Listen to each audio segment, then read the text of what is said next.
Bien, écoutez, je suis heureux de vous accueillir évidemment à Pagny-sur-Modène dans le cadre de cette rencontre urbanisme durable. On vous fait une petite présentation parce qu'elle était indispensable avant d'aller faire le tour du projet tel qu'il est là. Alors n'attendez pas un projet qui soit totalement terminé, bien sûr, on en est loin. On a fait la première phase, vous verrez, d'un parking proprement dit. Ce qui m'a motivé à participer à cette rencontre, c'est déjà tout simplement, en tant que responsable d'un SCOP, eh bien l'urbanisme, et notamment l'urbanisme durable, fait partie, je dirais, de nos réflexions, notamment en lien avec les différentes lois, et surtout la dernière, la loi climat et résilience, qui nous amène effectivement à réfléchir différemment en matière d'aménagement et d'urbanisme. Avec une zone partiellement PMR qui permettra effectivement aux habitants.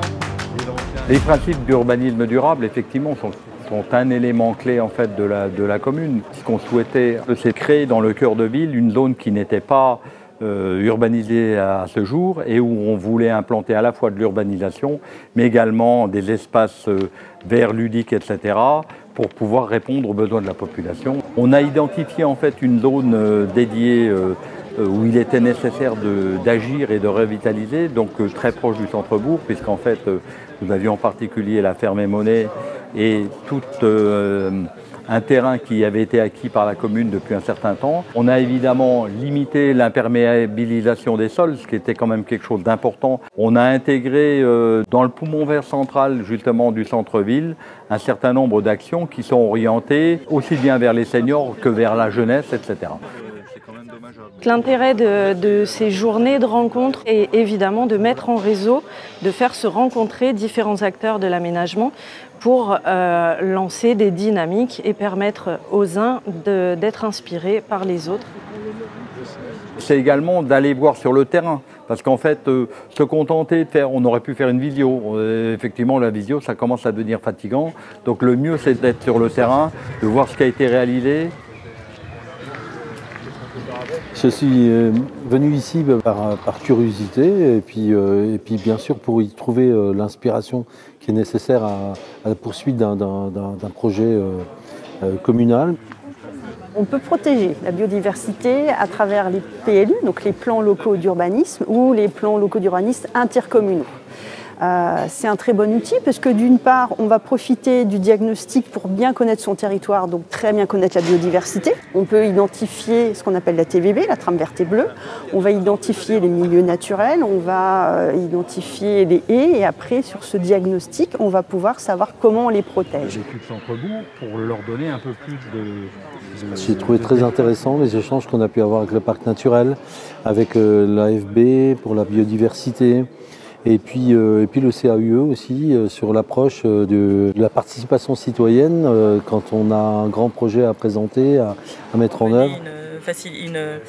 Une consultation. Et puis, il y a différents niveaux On a parfois des difficultés à faire participer les habitants. Et donc la collègue nous a présenté différentes méthodologies qui peuvent nous aider à mobiliser les habitants d'un territoire. Toujours un enthousiasme de pouvoir poursuivre, de transmettre, de confronter, d'amener du débat, de la discussion, et en même temps s'apercevoir que c'est pas aussi simple que ça. Et on l'a vu dans un des participants qui disait que, par exemple, aujourd'hui, pour lui, pour sa structure, il coûtait moins cher de réaliser du neuf que de réhabiliter de l'ancien. Donc on pourrait penser effectivement, à contrario, que ça serait plus simple de réhabiliter, mais en fait c'est pas aussi simple que ça. Donc je repars avec toujours plus de complexité et qu'il faut toujours creuser en fait les sujets et les approfondir à nouveau. C'est peut-être le futur. Pour les élus, ce qu'on peut leur dire de manière générale, il ne faut pas être pressé, il faut prendre son temps, il faut relativiser les choses, faut interviewer sa population parce qu'en fait, il faut répondre aux besoins de la population avant de penser aux besoins de l'élu. Il faut de la patience, de la persévérance, parce que quand on veut aller au bout d'un sujet comme celui-là, c'est pas en un mandat qu'on le réalise, mais il en faut plusieurs. Et donc je pense que globalement, il ne faut pas avoir peur de retrousser les manches et de durer longtemps. La commune seule aurait eu quelques difficultés. On a été bien aidé par la région.